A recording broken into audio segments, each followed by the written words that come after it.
Okay guys, I just want to show you what's been done so far regards to installation.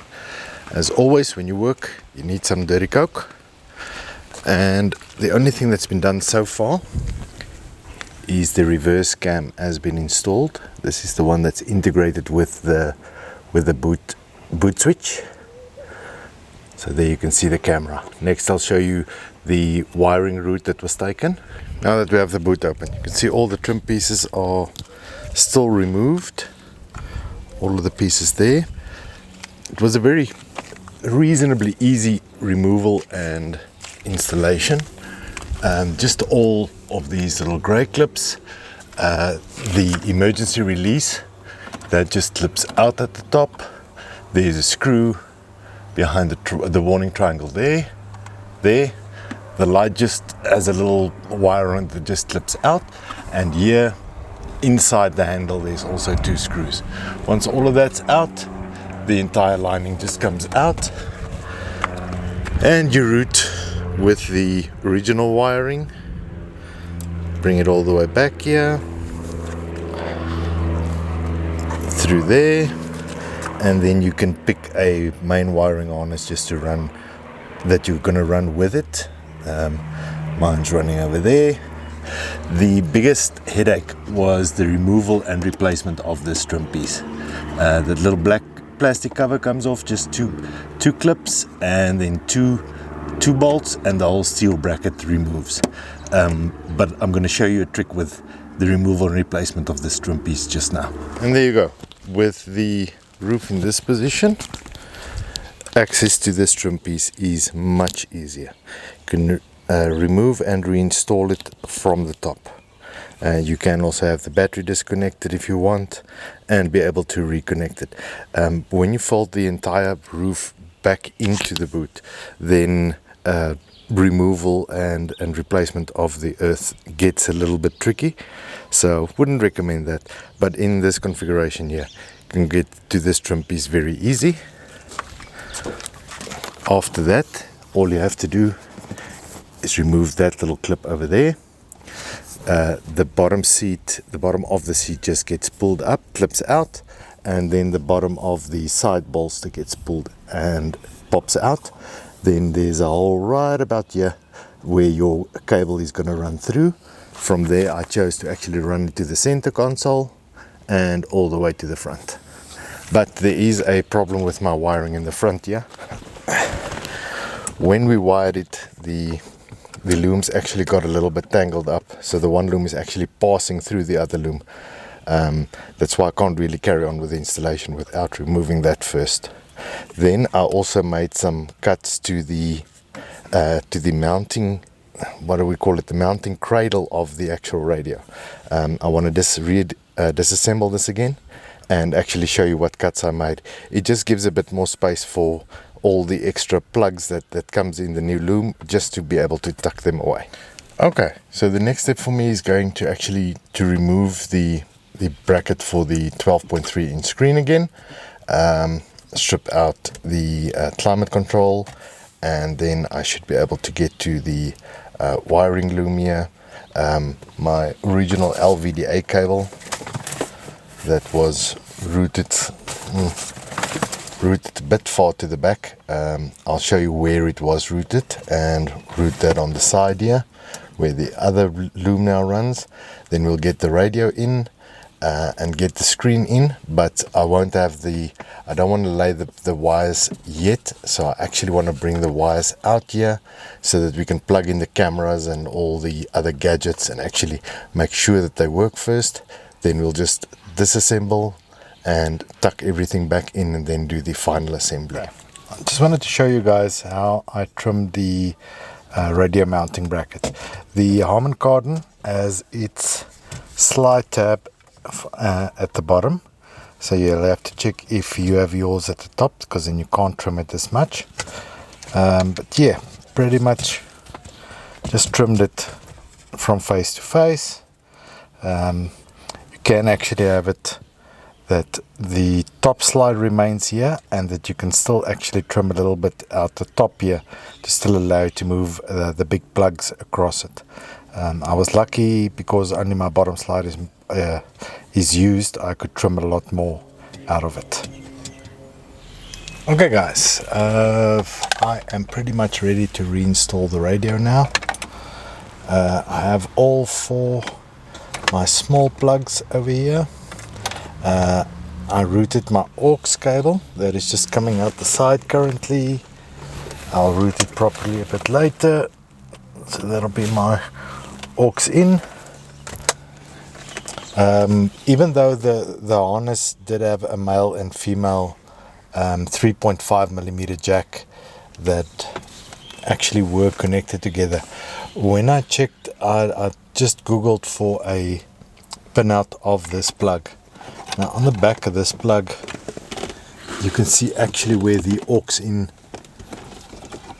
aux actually goes in. Let me see if I can show. There we go. It's that little white, red and black wire, this little one here, and the pins correspond to what Google reckons what should be the standard pinout.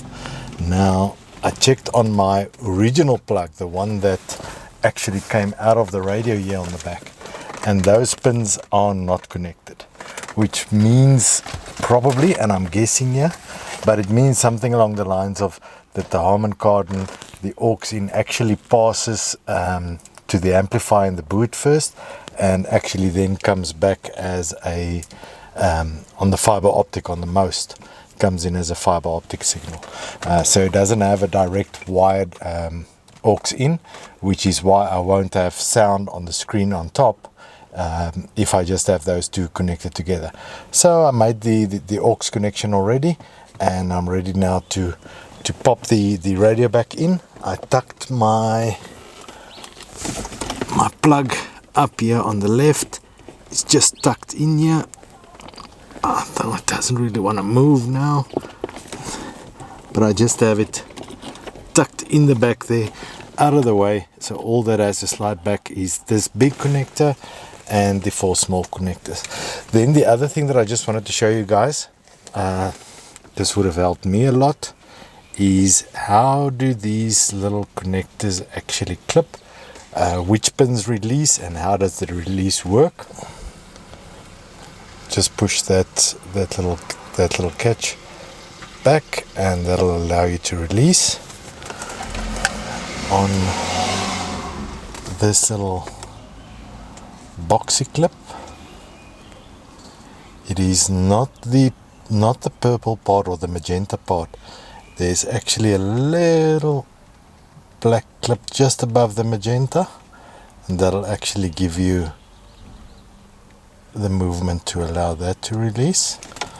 On this little blue plug here, it is the center blue piece that you have to press, that one there with the indent, and that will give you a movement over there, and we go, allows that one to release.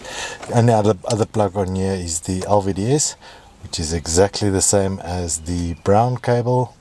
Just press on top, clip to just actually slide, push back that little bit, and that's all you have to release. Okay, so from there I'm now gonna slide the radio back in. Seems my focus is broken at this point in time, but anyways, make all the connections and slide the radio back in. This installation has been going on for about a week now. I want to make sure that I cover all the bases, and I really want to make sure that I cover the software side of the installation. It's something that I've seen that a lot of the other guys do not cover. So where we are currently, we now actually have everything working, and don't worry about it. I'm going to show you how all of that goes together and how it works and what you need to do to get it to work. My only remaining problem is the reverse camera. It currently does not work. Now here you'll see that the unit was supplied, camera 12 volt. The other wire that is present in the loom is a camera detect. The camera detect seems to be to let your head unit know that you are in reverse and that the camera needs to switch on. At that point in time, the 12 volt camera will actually supply power to the camera. Now, on units with PDC, with park distance control, so you'll have your little sensors in the bumper. The system, or I suppose, and I'm just guessing here, this is the theory. And if you do have an iDrive screen in your car currently, it means that via the CAN bus, your car will know that it's in reverse. That certainly seems to be the case in my case at this point in time, is that when I actually start the car and I put it in reverse, the screen does change to the reverse screen, and I can see my park distance control sensors, but I have no camera signal. It just says no signal on the screen where the camera display is actually supposed to show. Now, there are two possible scenarios. The one is a little bit more probable than the other. The first one is that the setting on the screen is simply wrong. You can choose aftermarket, OEM, or 360. I found a manual, or I was given the manual by the guy who supplied the screen, and they reckon I should set the camera to 360 in order for it to work. That is something that I still want to do. I have not done that yet. The other is just that my ground on the camera is actually bad, because I actually did measure, use the multimeter between this point and a good earth. That is obviously not a good earth. Even though it is metal, it's not connected to anything to the chassis. So I found a ground around here, and I did verify that it has no power while I'm in park, and as soon as I switch it into reverse, I get 12.3 out of there. This is the wire that feeds into the extra wire on my RCA, so I know I'm getting 12 volt to the back to the actual camera. My doubt there is the actual ground. My ground might be bad. I grabbed a brown wire in the boot or the trunk's wiring loom. I confirmed that it was a ground to the boot lid, but I could not get continuity to the negative terminal on the battery, which means that it might be a switched earth and it's not really good. I need to lay an extra wire, but at this point in time, the noise that you might be hearing in the background is a generator running a battery charger, because during all this install process I got a low battery warning. For those more observant of you, you can see some dirty coke down there. At this point in time I'm losing, so I am actually having quite a lot of dirty coke. But yeah, overall I actually kind of think I'm winning, which is also why I'm having more dirty coke in celebration. That is the last part of my puzzle that isn't working. I have confirmed that the DVR, the front-facing camera, is working.